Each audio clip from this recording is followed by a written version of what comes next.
The question I've undertaken throughout this research project is, what is the impact of geographical distance when collaborating with a director? Throughout my research, I've explored the value and the problems associated with collaborating with directors who do not exist within the same geographical space, and what these impacts may be. I've investigated my own experiences via a practice-based research approach, examining the experiences of designing two shows which existed on each end of the spectrum. One working with the director Robert Schuster, who was situated in Berlin throughout the design phase, and the other working with directors John Bashford and Gavin Robbins, who were stationed only a stone's throw away, down the hall at NIDA. Along with this practice-based research, I've also surveyed other Australian designers' experiences when collaborating via geographical distance. And by chance, this question has been extremely prevalent within these unprecedented times of social distancing due to COVID-19. And working via distance and technological means is being widely experienced by people all over the world, as we're even experiencing it right now as I present my research via a recording. My research on this topic began with one critical incident, when I began collaborating with director Robert Schuster. We began the process with a wonderful perspective on designing via distance. He wrote to us in an email, "I've never prepared a project with people I've never met before, but it has a logic, at least in my artistic way. In the last years, I've made several projects with artists from different countries with the Cooler Company, because it has become so important for me in this world to find ways to come into an exchange with each other, even if so much separates us. Now we are separated by several continents and seas. It is a great adventure that I'm very much looking forward to. Please don't be afraid of misunderstandings. They will also be one of our raw materials if we stay open." This critical incident is what prompted my research into looking at the impact of geographical distance when collaborating with a director, as the view of looking at this as an opportunity and a different process was something that I had never encountered before. It is essential and important to look at the context of where my research question sits within academia in order to confirm the value that my research brings, and also whether it has legs to stand on. For an immediate context, Bob Cousins has commented on his current experiences collaborating digitally during his current project for the Good Hope for the International Theatre in Amsterdam, where he and his team are continuing throughout this pandemic. He stated, "Due to our individual commitments, the set for this production was designed entirely via email, Skype, and phone. I flew to Amsterdam late last year to present the set. With Simon working on a film in the UK and Ivan van Hove, the artistic director of the ITA, working in New York, the design was presented via Skype as well, and in these strange times in which we have arrived, with the cast and creatives for this project all locked down in various countries across the world, we began rehearsals this week via Zoom. As strange as it was, it felt more normal than most things at the moment, necessity rather than choice." Ultimately, the concept of collaborating digitally due to social distancing is something that has entered all of our lives on a significant scale, even regardless of our geographical location.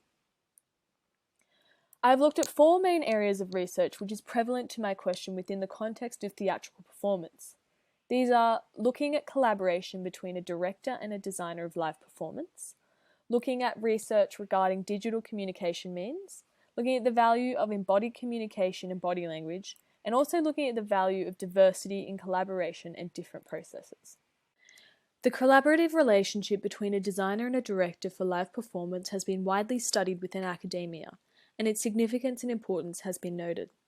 Texts such as Stephen Curtis's Staging and Ideas explores the importance of the director-designer collaboration, and he states that it is a central relationship within the creative development of a production. This sentiment is also established within the text Directors and Designers, where they iterate that the concept of collaboration implies a meshing of ideas to us, and that it involves individuals who inspire and affect each other to produce a cohesive production. It is made clear and concise that to produce an effective working environment, that collaboration between a director and a designer is essential to achieve the best, most fruitful working experience and end result. The introduction of the internet has enabled the world to globalize and communicate at the touch of a button. According to Sita Popat in her work Invisible Connections, the constantly developing and advancing technology is so inherent to our way of life and society that we are increasingly attuned to using mediating technologies in our communication. However, Terry Converse in his text Not So Distant Learning berates the notion of incorporating digital methods into theatre making, claiming that theatre demands an intensive, handcrafted, person-to-person kind of interaction, not more technology. But in contrast, British sociologist Roland Robertson speaks to the concept that our current technology and that globalization has led to a compression of the world, and digital communication has changed spatial relations. This speaks to the concept that digital communication has become an inherent way of life, and that we are more connected than ever. It is also established in current academia that ideally a director and a designer will be in the same space, as embodied design and thinking is fundamental to communication. It has been acknowledged that movements are not part of some system of communication completely divorced from speech. Rather, they are intimately connected with speaking and with thinking. Something lightly touched on in the academic context of collaboration is the value of diversity and difference in processes and experiences. To me, this is an essential and integral element to my research question. Domer and Rosnowski touch on this effectively within their text Collaborating in Theatre, stating that collaborating with theatre artists from different backgrounds should be a beautiful way to educate oneself, to adapt one's processes to fit another, or to expand one's technique. This context is an essential ingredient to my analysis of my case studies, along with the data gathered from surveying fellow designers. In regards to the framework and research methodology, the research I have undertaken is practice-based research, where my question arose from a critical incident within my master's year at NIDA, during the design process of the production Roberto Zucco. The methodologies that I have incorporated throughout my practice-based research include an array of qualitative data, and all of this data is from the designer's perspective and encounters. I've utilised my own experiences of designing Roberto Zucco and Marat Sade at NIDA as case studies of which I will compare and incorporate a critical reflection, analysing my own experiences and practice-based research, which I documented throughout my design process. Direct data such as emails transcripts are also included within my research, as this is a primary source of information integral to my question, and my own experiences of collaborating with a director who is geographically distant to me. I have also interviewed Australian designers, both established and emerging. My own experiences were extremely subjective and personal, so the incorporation of other viewpoints from fellow designers is essential to understand a broader perspective. One of the case studies I am undertaking is analysing the design process of Roberto Zucco, directed by Robert Schuster for the NIDA June season. I worked as costume designer throughout this production, with Camilla Strosky as set designer and Aaron Murray as video designer. Although separate in roles, we all worked closely designing the entire production of Zucco, taking a more holistic approach together. Throughout the entire design phase, including all of the design presentations up until rehearsal, Robert was situated in Europe, travelling between cities such as Paris and Berlin. Our collaboration occurred entirely via digital communication means, predominantly email and Skype. One other barrier that was added to the mix was one of language. Robert was in the process of learning English, so our communication was even further challenged. The collaborative process began with a stream of emails bounced between Robert and our design team of Roberto Zucco.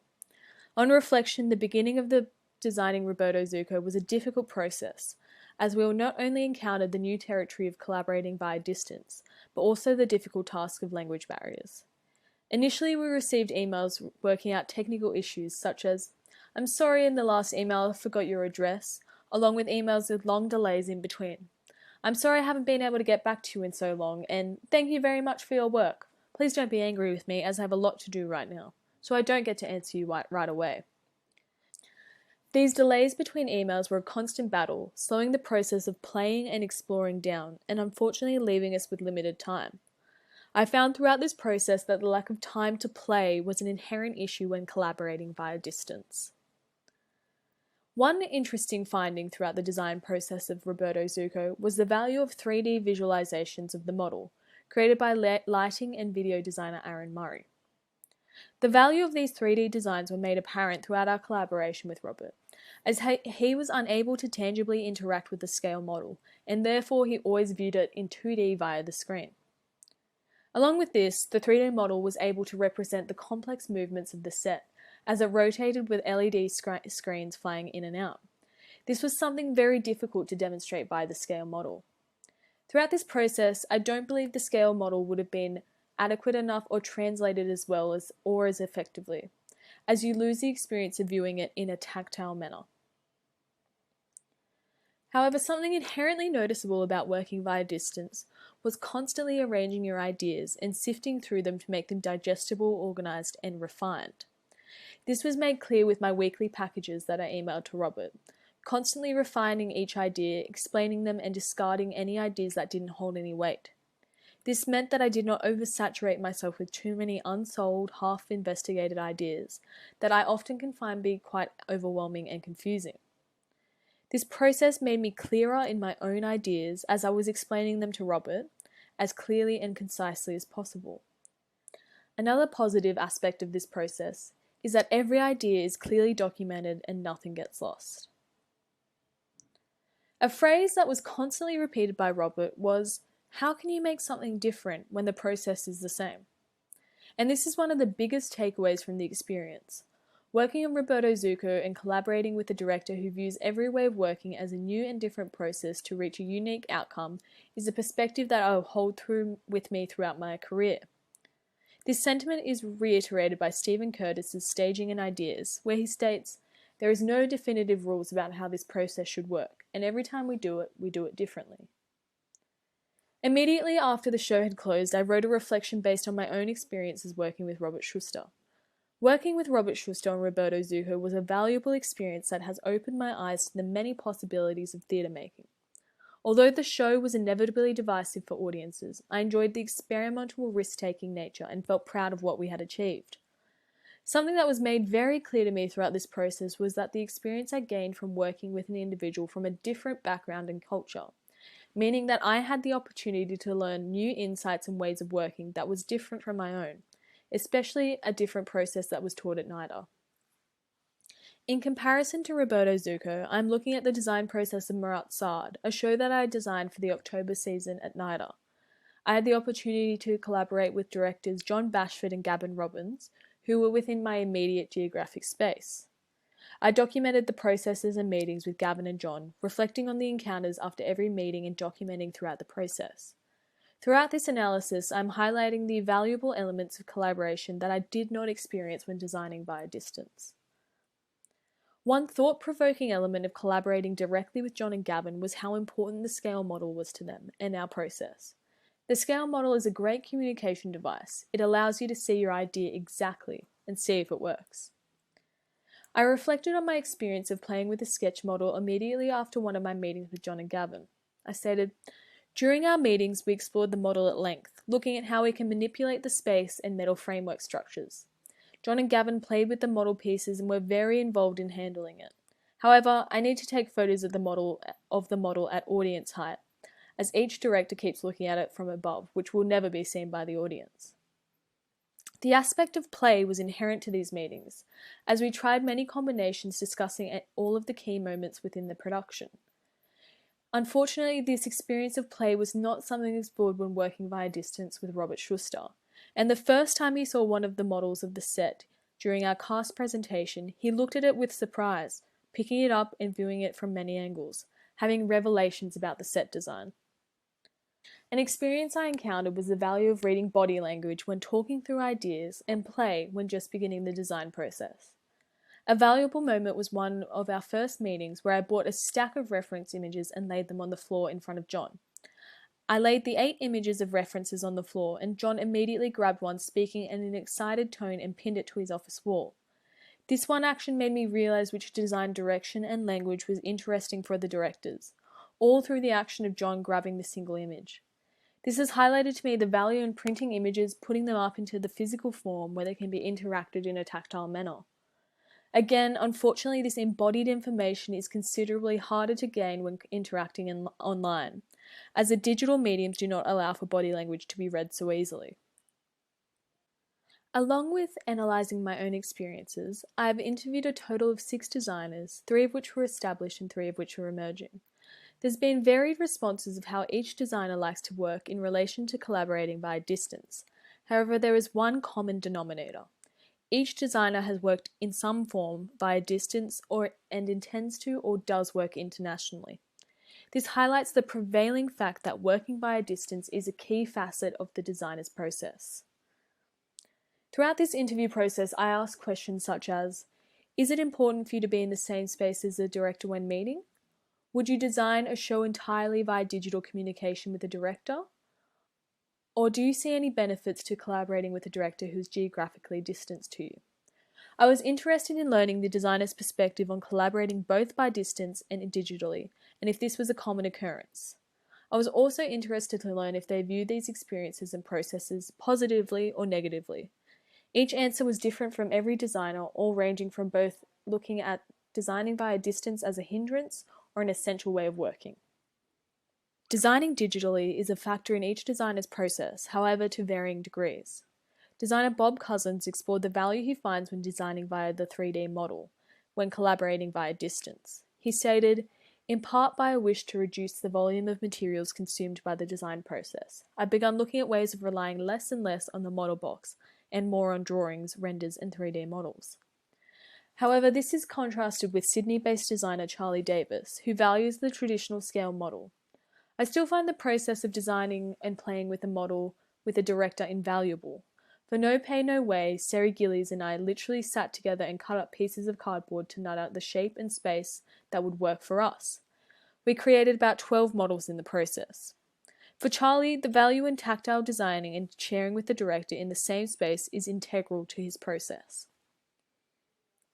The concept, however, of interacting with international directors brings up the world of more expansive opportunities for designers, especially within the current Australian arts climate, which is expressed by emerging designer Camilla Strosky. She stated, I see huge benefits in working with interesting directors who make work I also want to make. That's the most important thing for me. If it means long-distance relationships during the design phase, so be it. I think international collaborations are so important for the diversity and development of Australian theatre and for personal growth. It is definitely worth the struggle of time zones and poor internet connections.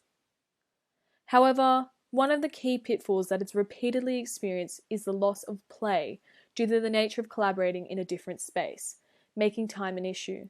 This sentiment is expressed by designer Charlie Davis. When I am time pressured in delivering a design, I find that email communication slows the process considerably. I find that I can cover a lot more ground and make more discoveries more quickly when I can have a director present with me in the space. It is clear that working with geographically distant directors and collaborators both have their benefits and pitfalls.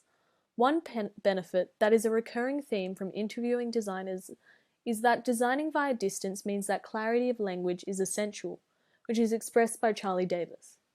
I enjoy the clarity it brings to the concept, as I am often forced to describe my ideas economically over email. This is again reiterated by Tim Chappell, as he states, concept, scope, and design requirements tend to be more clearly articulated when geographically separated. There is valuable space between thought and the communication of those thoughts. In conclusion, the impact of geographic distance on the process and collaboration with a director is a reality that almost every designer faces within our current climate. Throughout my research, I have acknowledged and analysed the benefits and pitfalls. However, as a practitioner, I am committed to view these as different processes rather than the same method. This new perspective arrived after my collaboration with Robert Schuster and has allowed me to view any collaboration as its own unique process, which will in turn result in a unique outcome. Collaborating with those in different spaces also allows for more opportunities and experiences, as you are no longer limited to those in your immediate space. However, ultimately, it is clear that designers prefer real-world contact as a means to collaborate. However, the major questions that have been raised to me throughout this research project is how do we incorporate the valuable aspect of play when collaborating digitally?